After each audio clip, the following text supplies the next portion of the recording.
Welcome to SS news. నేను మీ శోభ.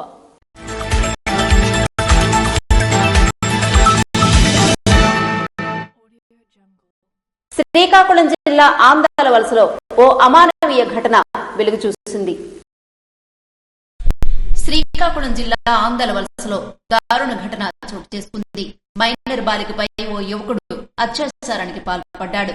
కోటిపల్లి రాజు అనే యువకుడు కూల్ డ్రింక్ లో మత్తుమంది కలిపి పలుమార్లు మైనర్ బాలికపై అత్యాచారం చేశాడని బాలిక కుటుంబీకులు ఆవేదన వ్యక్తం చేశారు.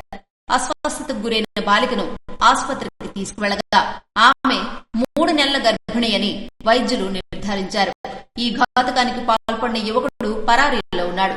ఆందోళన వలస పోలీసులకు బాధితురాలి కుటుంబీకులు ఫిర్యాదు చేయగా కేసు నమోదు చేసుకుని పోలీసులు దర్యాప్తు చేపట్టారు. పేరు ఫోన్ రాని, మాది ఆంధ్ర వలస. మేము ఇక్కడ ఉంటున్నాం.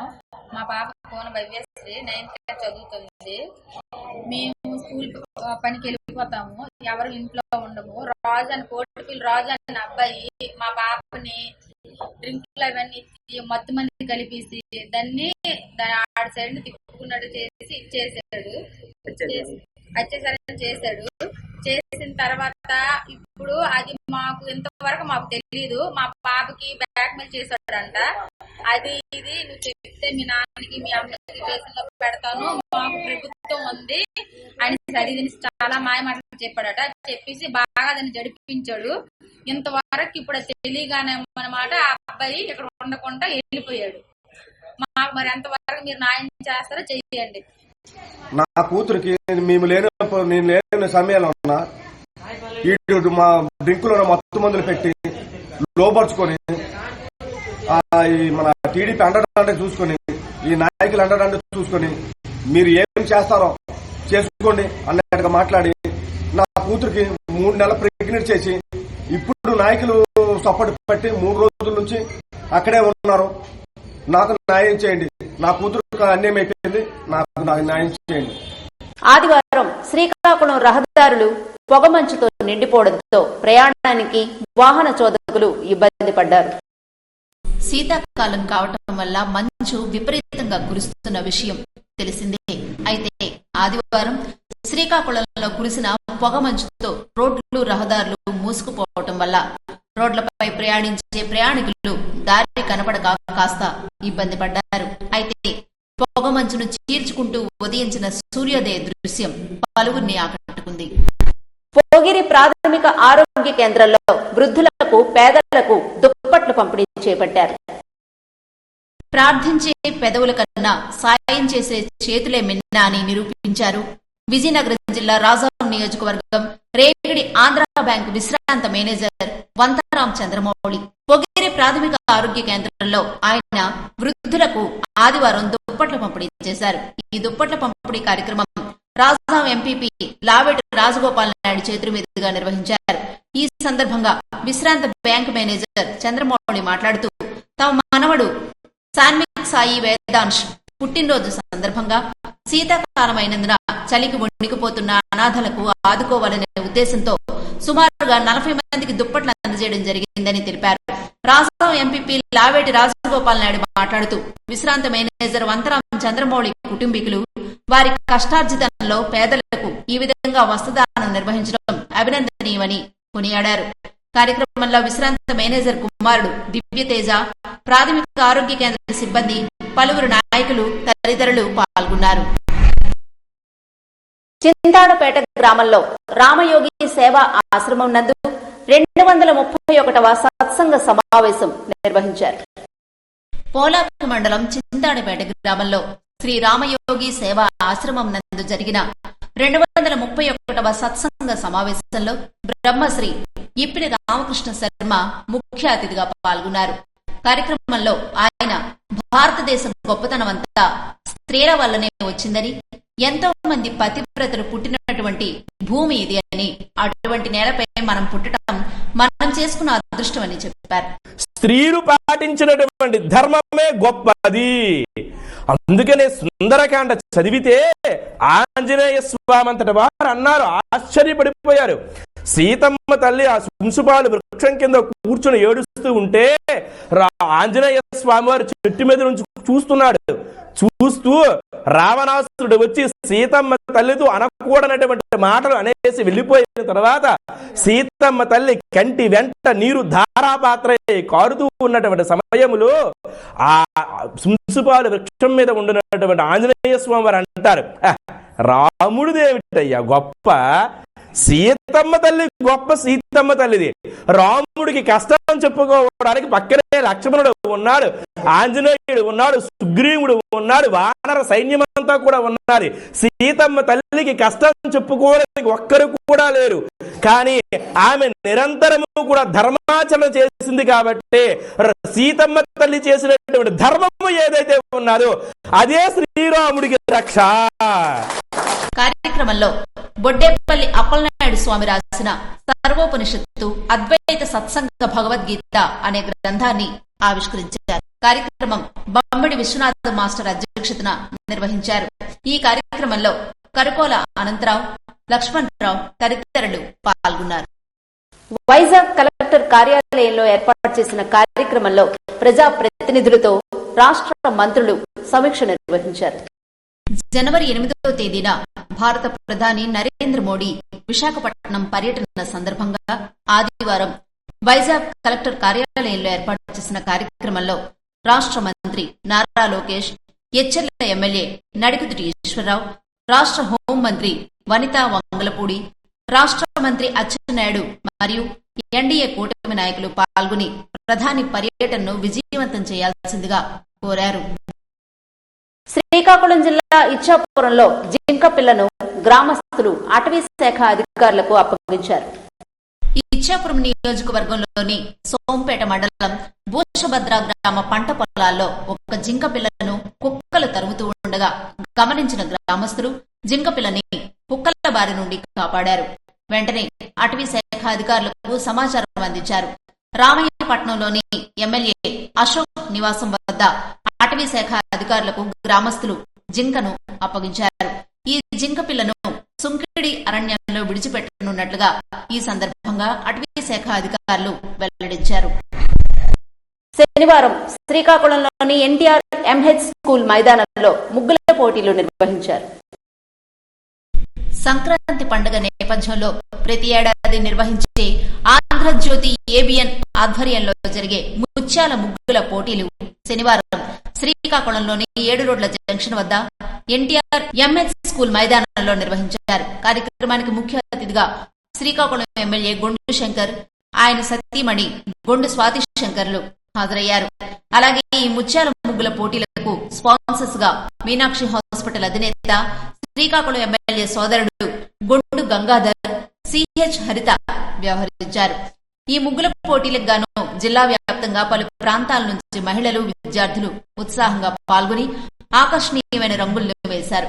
ఇందులో ముగ్గురిని ఎంపిక చేసి ప్రథమ విజేత పత్తి జ్యోతికి 6,000 రూపాయలు, ద్వితీయ విజేత ఆశా ప్రవీణ్ కు 4,000 రూపాయలు, తృతీయ విజేత నౌగాపు భవానికి 3,000 రూపాయలు ఇలా నగదు పురస్కారాలను ఎమ్మెల్యే దంపతులు అందజేశారు.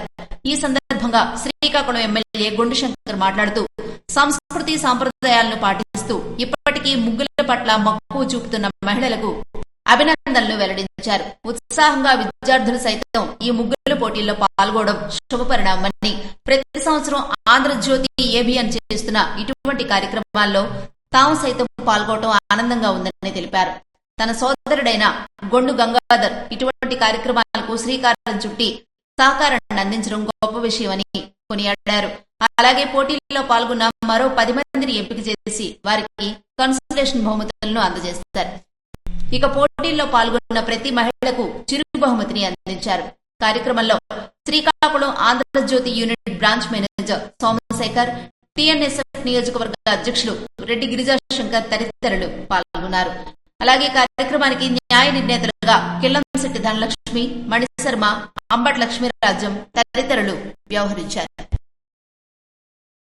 శనివారం విజయనగరం జిల్లా రాజాం నియోజకవర్గం రేగడి మండలంలోని రెవెన్యూ సదస్సులు నిర్వహించారు. భూ సమస్యలను పరిష్కరించుకోవడానికి రెవెన్యూ సదస్సులు చక్కని వేదికలుగా నిలుస్తున్నాయని తహసీల్దార్ చిన్నారావు అన్నారు. శనివారం విజయనగరం జిల్లా రాజాం నియోజకవర్గం రేగిడి మండలంలోని గోపెంపేట, ఆడవరం గ్రామాలలో రెవెన్యూ సదస్సులు నిర్వహించారు. ఈ సందర్భంగా తహసీల్దార్ చిన్నారావు మాట్లాడుతూ, రెవెన్యూ అధికారులంతా ఒకే చోట అందుబాటులో ఉండడం వల్ల సమస్యల పరిష్కారం త్వరితగతిన జరిగే అవకాశం ఉందన్నారు. భూ సమస్యలు ఉన్నవారు ఈ అవకాశాలు సద్వినియోగం చేసుకోవాలని కోరారు. ఈ సందర్భంగా పలువురు తమ సమస్యలను అధికారుల దృష్టికి తీసుకొచ్చారు. కార్యక్రమంలో RI Revathi, Gopempeta VRO Joshi Kiran, Adavaram VRO Mukhalingam, senior assistant Murali తదితరులు పాల్గొన్నారు. పెట్రోల్ బంక్ యాజమాన్యం చేతుల్లో వాహన చోదకులు పలుమార్లు మోసపోతున్నారు.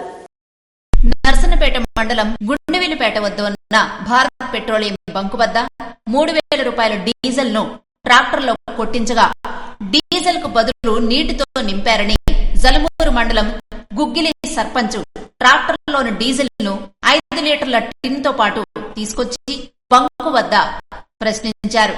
పెట్రోల్ బంక్ యాజమాన్యం నిర్లక్ష్యంగా వ్యవహరిస్తూ దిక్కున్న చోట చెప్పుకోమని అన్నట్లుగా ఆయన ఆరోపించారు.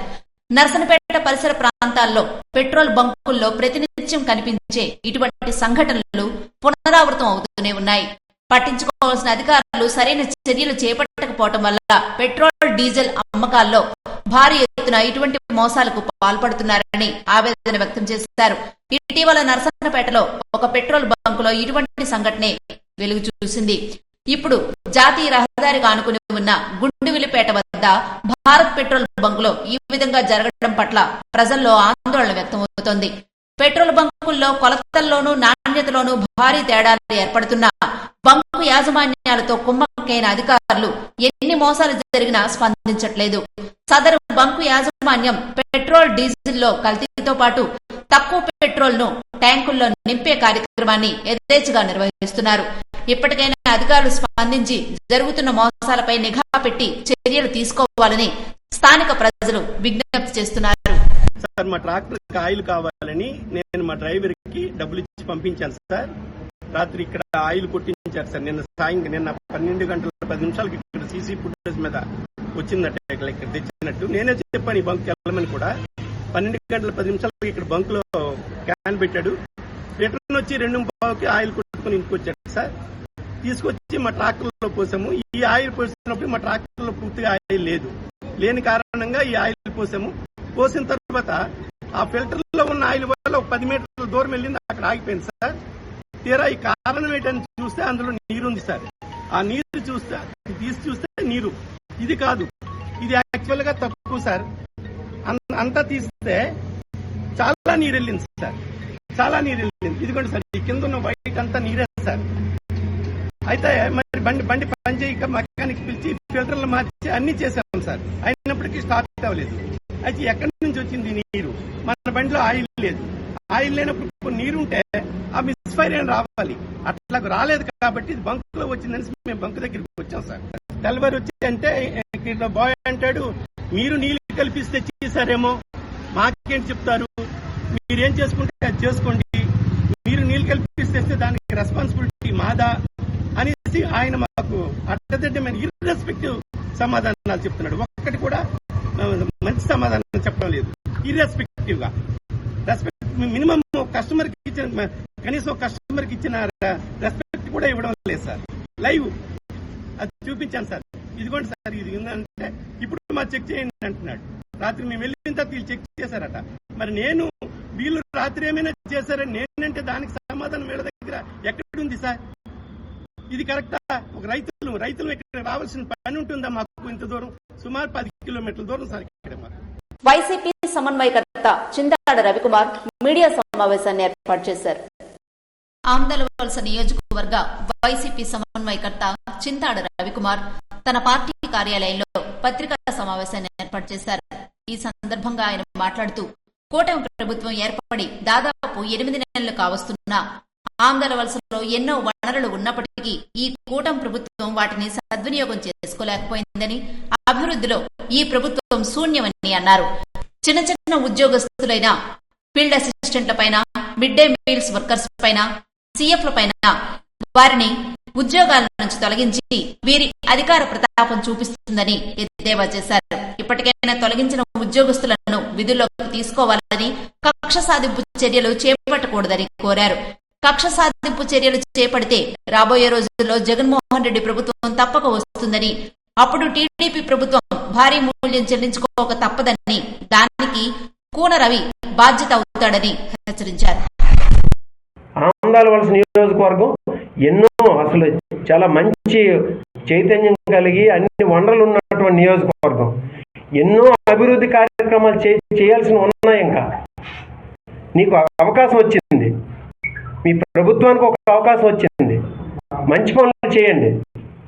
సాగునీటి ప్రాజెక్టులు తీసుకురండి, పెండింగ్ ఉన్నాయి. ఇంకా ఆంధ్రలో షుగర్ ఫ్యాక్టరీ భూములు అలా ఉన్నాయి. ఒక మంచి కోఆపరేటివ్ సెక్టార్లోనే, సహకార రంగంలోనే 10 మందికి ఉపాధి కల్పించినట్టు ఒక మంచి పరిశ్రమను తీసుకురండి.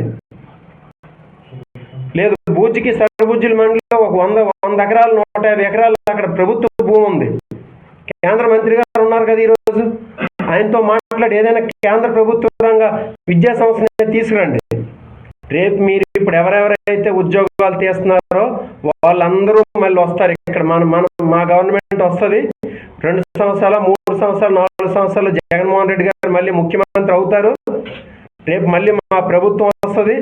ఈ తీసేసిన ఉద్యోగస్తులందరూ మళ్ళీ ఇక్కడికి వచ్చి జాయిన్ అవుతారు. మేమందరం జరిగితే వాటికి జరగబోయే అన్నిటికి కూడా రేపు కారకులు కోన రవికుమార్ అనే వ్యక్తి అవుతారు. అది గుర్తుపెట్టుకోండి. దానికోసం పెన్షన్లు ఇన్ని తీస్తున్నారు. ఆ పెన్షన్లు కూడా మేమేం ఊరుకోం, అందరి కోసం పోరాడుతాం. మా పార్టీ తరఫున పోరాడుతాం, కోర్టుకు వెళ్తాం, మేము భరోసాగా నిలబడతాం. మేము పత్రికా ముఖంగా మేమందరం కూడా తెలియజేస్తున్నాం, మీడియా ముఖంగా. మా కార్యకర్తలకు కానీ, అనగారిన వర్గాలకు కానీ, ఏదైనా సప్రెస్డ్ పీపుల్కి కానీ ఎటువంటి అన్యాయం జరిగినా మేము అండగా నిలబడ. ఇవి ఈనాటి వార్తలు. మరిన్ని వార్తలతో మళ్ళీ కలుద్దాం. చూస్తూనే ఉండండి SS న్యూస్.